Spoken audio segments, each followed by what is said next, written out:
Lord, I repent for allowing man to change you in my heart. I will never again limit you based on my trauma. I invite my transformation. I invite my transformation.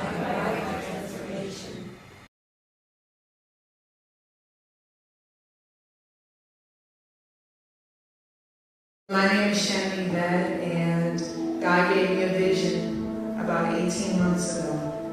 And He told me to go and preach the gospel.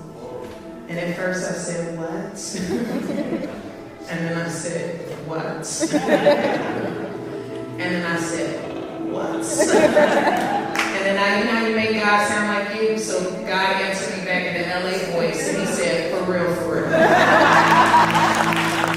Somebody said, when you least expect it. When you least expect it. When you can't control it. When you can't take credit for it. That's when God comes.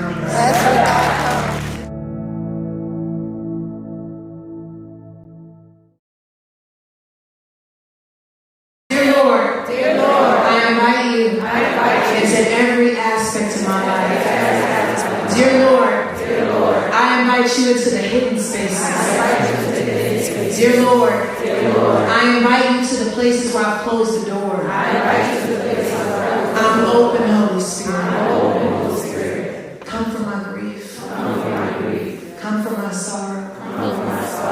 Come for the things that I don't have the courage to ask for.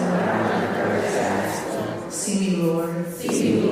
When I come to a person, if God has assigned me to go to a person, and I touch them, and I lay hands on them, what they feel is a divine rest.